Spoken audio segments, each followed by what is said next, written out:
네, 오늘은 계속되고 있는 엔저 현상에 대한 이야기 나누어 보도록 하겠습니다. 글로벌 이코노믹 연구소 김대호 소장 전화 연결돼 있습니다. 소장님 안녕하십니까? 네, 반갑습니다. 네, 오랜만에 뵙습니다. 오늘 저희가 이 엔달러 환율에 대해서 좀 얘기를 해볼 건데 요즘 국제 금융시장에서도 이 엔달러 환율 가장 주목받고 있고요. 최근에 엔화 가치가 계속해서 추락하고 있는 모습을 보이고 있는데 일단 전반적으로 최근까지 추이가 어땠습니까? 예, 일본의 엔화, 일본의 그 통화죠. 이 통화 가치는 통상적으로 금융 위기라든지 글로벌 경제 위기가 올 때 가치가 올라가는 그런 경향이 있었습니다. 네. 이제 일본의 가장 안전자산, 일본이 안전통화라는 인식 때문이죠. 그런데 최근에 글로벌 경제 환경이 좀 좋아지지 않고 있는 상황. 지난해 8월 달 이후에 미국이 본격적으로 긴축 기조로 돌아서면서 세계 경제 사정이 좀 좋아지지 않았는데요. 그때부터 오히려 일본 엔화가 계속해서 가치가 떨어져 왔던 것입니다. 네. 그러다가 이제 드디어 20년 최저 수준으로 떨어진 것이죠. 통화 가치가 떨어지면 일본의 환율은 많이 오르게 되죠. 이 환율이라는 게 1엔으로 살 수 있는 달러나 우리나라 원화의 가치가 되는데 네. 그 교환 비율인데 이게 통화 가치가 떨어지면 일본 돈 1엔을 줬을 때 종전에 얻을 수 있는 달러나 우리나라 원화보다는 훨씬 더 적은 돈밖에 교환할 수 없다 이렇게 되는 것이거든요. 네네. 그런 면에서 이제 일본의 통화 가치가 이례적으로 급격히 하락하고 있다. 이 대목이 세계 경제의 하나의 변수고 일본으로서도 좀처럼 생각하기 어려운 일본은 최근 한 20, 30년 동안 줄곧 엔화 가치가 강세 기조를 보여왔습니다. 돈 네. 가치가 올랐다는 얘기인데요. 돈 가치가 오를 수밖에 없는 것이 일본이 수출에서 계속적인 무역 흑자를 냈기 때문에 전 세계의 돈이 일본으로 흘러 들어와서 그 외국 돈은 많아지는데 일본 돈은 제한이 되니까 일본 돈 가치가 올랐고 그 바람에 일본 사람들은 해외 여행도 상당히 많이 다녔고 음. 깃발 부대가 생긴 것도 바로 엔화 강세였거든요. 근데 네네. 일본은 최근 20년 만에 조금 더 길게 보면 약 40년 만에 처음으로 이렇게 빠른 속도에 엔화 가치가 떨어지는 아주 이상 시대를 맞고 있다 이렇게 볼 수 있습니다. 방금 표현해 주신 대로 정말 이상하리만큼 최근에 엔화 가치가 이렇게 급격하게 떨어진 이유는 뭘까요? 첫 번째는 역주행입니다. 그러니까 미국이라든지 전 세계 각국이 작년 8월 달 이후에 이제는 물가를 잡아야 되겠다, 인플레를 억제해야 되겠다 해서 금리를 올렸습니다. 이 네. 금리라는 게 말 그대로 돈의 가치, 돈의 비용에 대해서 쳐주는 하나의 그 돈 사용 대가인 셈이죠. 그런데 이제 미국 금리도 올라가고 네. 또 한국 금리도 올라가고 전 세계가 금리를 올리는데 일본 돈은 요지부동입니다. 현재 지금 일본의 중앙은행 기준금리는 마이너스 0.1이거든요. 마이너스요? 네. 예, 아직도 마이너스 금리를 그대로 유지하고 있습니다. 물론 중앙은행은 개인하고 직접 거래를 하지 않아서 개인들은 적용 대상이 아닙니다만 일반 민간 상업은행 이 중앙은행에 돈을 맡겼으면 오히려 마이너스 0.1이라고 해서 수수료를 차지합니다. 네. 한마디로 돈을 맡기지 마라 이런 얘기인 거죠. 그만큼 일본은 돈에 대해서 가치를 쳐주지 않는데 미국이나 한국 다른 나라에서는 금리가 계속 올라가고 있으니까 그 금리 차가 일본 엔화나 미국 달러에 대한 돈 가치 차이로 확산이 되면서 일본 엔화 가치는 폭락을 하고 미국 달러 가치는 급등을 하는 이런 미국은 특히 금리를 빅스텝, 자이언트 스텝에서 계속 올리고 있는데 네. 그런데 일본은 조금도 금리 인상할 조짐 전혀 준비조차 하고 있지 않거든요. 그러다 보니까 그 격차는 점점 더 더 벌어지고 있다 이렇게 볼 수 있습니다. 네. 그러면 아마 소장님께서 지금 설명해 주신 내용을 듣고 딱 먼저 이런 의문이 다들 드실 것 같아요. 뭐 우리나라도 그렇고 보통 미국이 금리를 올리면 그리고 지금은 전 세계적으로 모든 나라들이 금리를 인상하는 기조를 가지고 가기 때문에 아니 그러면 금리를 따라서 올리면 되는데 왜 일본은 그대로 있을까? 이 부분에 대해서 좀 의문 가지실 것 같거든요. 그렇습니다. 아주 적확한 그 문제 포인트인데요. 네. 지금 일본의 경제 구조와 다른 나라의 경제 구조가 정반대이기 때문입니다. 그러니까 지금 미국이나 한국은 GDP 성장률은 높고 경기는 많이 회복이 돼서 일자리도 늘어나서 과잉 고용이다라는 얘기가 나오고 있는 반면에 물가는 또 폭등하고 있지 않습니까? 네네. 일본은 전혀 반대입니다. 일본은 지금 경제 성장률 여전히 높지 않고요. 아주 거의 제로에 근접해 있고 물가도 높지가 않습니다. 지난달에 겨우 2% 올랐는데 이것도 매우 예외적인 경우고 전체적으로는 1% 안으로 지금 물가가 아주 저속 행진을 하고 있습니다. 네. 그러다 보니까 일본 국내 경제만 감안을 하면 금리를 올릴 만한 이유가 하나도 없는 것이죠. 네네. 오히려 지금 경기가 침체하고 있고 뭐 잃어버린 10년이라는 경제학의 유명한 얘기도 있는데 최근에는 잃어버린 20년, 30년에서 최근 일본 경기는 30년 동안 소비도 늘지 않고 투자도 늘지 않은 그런 저속 행진을 해왔습니다. 그러다 보니까 금리를 올리고 싶어도 올릴 수가 없고 올릴 이유도 없는 것이죠. 네. 오히려 지금 일본은 금리를 더 떨어뜨리려고 하는 그런 정책을 펴고 있기 때문에 네. 그 환율 격차가 아주 크게 벌어지고 있다 이렇게 볼 수가 있습니다. 네. 그러면 이게 어찌됐건 그 예전에 아베 신조 전 총리 때부터 이어져 오던 그 아베노믹스라고 불리는 대규모 경기 부양책 기조가 지금까지도 이어져 오고 있는 거잖아요. 뭐 총리가 바뀌었는데도 사실 뭐 새로운 경제 정책을 내놨음에도 아베노믹스랑 크게 다르지 않다 뭐 이런 얘기도 나오고 있고요. 그러면 내부에서는 일본의 이런 경제 정책 기조에 대해서 여론이 어떤가요? 별다른 얘기가 없나요? 그 찬반이 엇갈리고 있는데요. 네.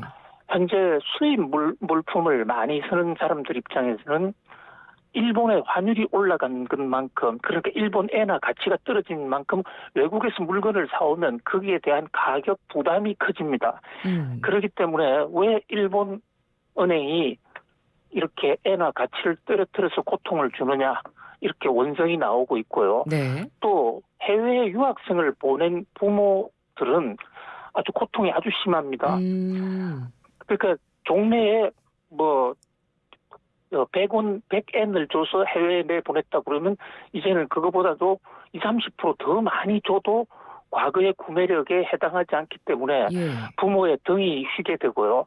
또 일본에 와 있는 많은 외국인들 그 거기는 종전과 똑같은데 그것을 본국에 송금하면 일본 엔화 가치가 떨어졌기 때문에 네. 자기 나라에 보내면 그 나라 돈으로 바꾼 통화 환율에 의해서 급격히 떨어지기 때문에 일본에 더 이상 근무하지 않으려고 하는 이런 분위기가 생기거든요. 네. 그래서 뭐 일각에서는 나쁜 엔저다라는 얘기를 해서 비판적인 시각을 보이고 있는데요. 네. 경제 전문가들 사이 특히 일본 은행 중심이나 또는 일본의 자민당 집권 세력 네.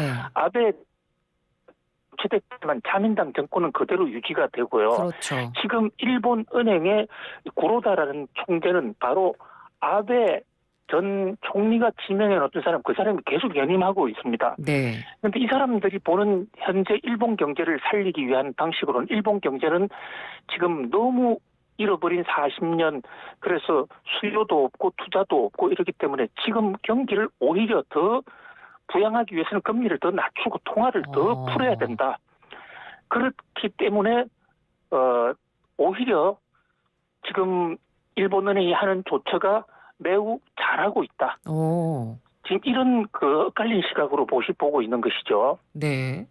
그러면 앞으로 일본 정부는 이러한 궤도를 수정할 이유도 없겠네요. 계속 이 기조로 가겠네요.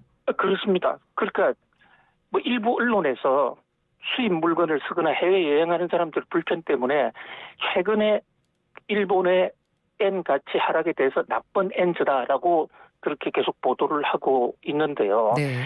그럼에도 불구하고 구로다 일본 은행 총재는 국회에 나와서 노골적으로 일본은 지금 물가가 목표인 2%에 훨씬 미달하고 있다. 그래서 돈을 더 풀어야 되는데 일본 사람들은 지금 돈을 쓰질 않습니다. 쓰질 않고 투자하지도 않고요. 그러다 보니까 일본 가보신 분들은 거리에서 일본의 그 아주 쓸쓸한 그런 느낌을 여러 군데서 받을 산업의 경제의 활력, 동력이 완전히 상실이 됐어요. 네. 그런 각도에서 돈을 더 풀어야 되는데 돈을 더 풀고 일본 엔화 가치를 떨어뜨리면은 예. 어떤 문제가 발생하냐면요. 지금 일본의 많은 노후 세대들이 투자 활동도 하지도 않고 집에 쌓아놓거나 은행에 예금하고 있는데 거기서 마이너스 금리를 주거나 금리를 더 떨어뜨리면 그 돈을 바깥에 쓸 수밖에 없거든요. 네. 그것을 유도하자는 것이 첫 번째 목적이고요. 또 두 번째는 금리 인하를 통해서 통화량을 팽창을 하는 것을 통해서 그렇게 되면 일본의 수출 가격 경쟁력이 급격히 올라갑니다. 예를 들면 도요타 자동차를 10,000엔에 미국에 팔았다 했을 경우에 과거 환율이면 그냥 10,000엔이 들어오지만 지금 일본의 환율 가치가 떨어졌기 때문에 똑같은 달러로 바꾸면 환율 인상 분만큼 일본으로는 돈이 더 들어오기 때문에 네. 많은 일본 기업들은 수출을 하고자 하는 그런 유인책을 갖게 되고 또 수출을 하면 돈을 더 벌게 됩니다. 그래서 수출 정대를 통해서 일본 경제를 살려보자.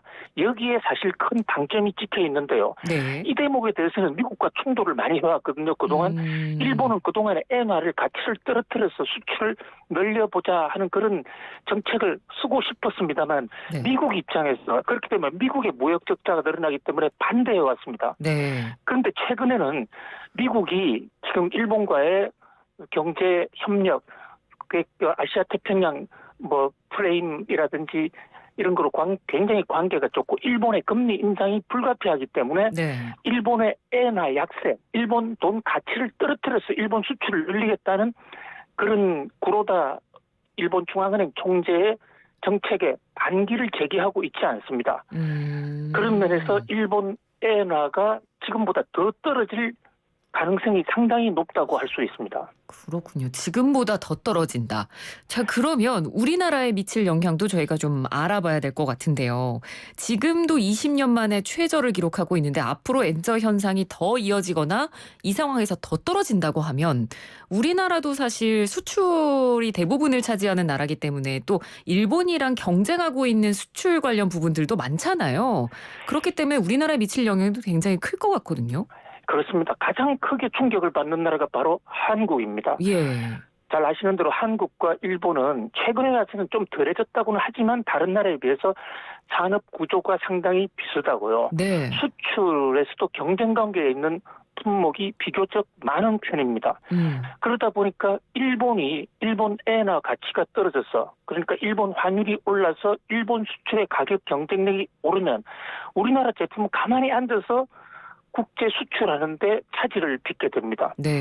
특히 일본에 직접 수출하는 우리나라의 많은 제품들은 직격탄을 맞게 돼서 일본 수출이 굉장히 어려워질 수가 있는 것이죠. 예. 그런 면에서 한국의 수출 산업 입장에서는 일본의 환율 폭등, 그러니까 일본 엔화의 가치 하락은 아주 재앙과 같은 그런 큰 내관이 폭발물 같은 그런 게 될 수 있다. 그런 점에서 굉장히 지금 전전긍긍하는 분위기거든요. 네. 더구나 미국이 일본의 엔저를 용인하는 듯한 자세를 보인다고 보니까 한국 수출업체로서는 아주 큰일 났다. 그런 어떤 경각심이 매우 높아져 있는 상태입니다. 네. 그러면 우리나라에서도 뭔가 대응책이 좀 필요할 것 같은데 끝으로 관련해서 대응책에 관련된 좀 조언을 주신다면요, 소장님. 결국은 장기적으로는 일본에서 우리가 가격 경쟁력이 아닌 기술 경쟁력으로 간다면 산업 구조를 차별화해야 된다는 그런 어떤 과제가 그런 것이 하나의 해결책이 될 수가 있겠고요. 네. 단기적으로는 수출선을 일본에서 조금 다른 데로 전환할 필요도 있고요. 우리나라 환율도 이제 미국 달러에 비해서는 지금 환율이 많이 오르고 있거든요. 우리나라 네. 돈 가치도 좀 오르고 있습니다. 네네.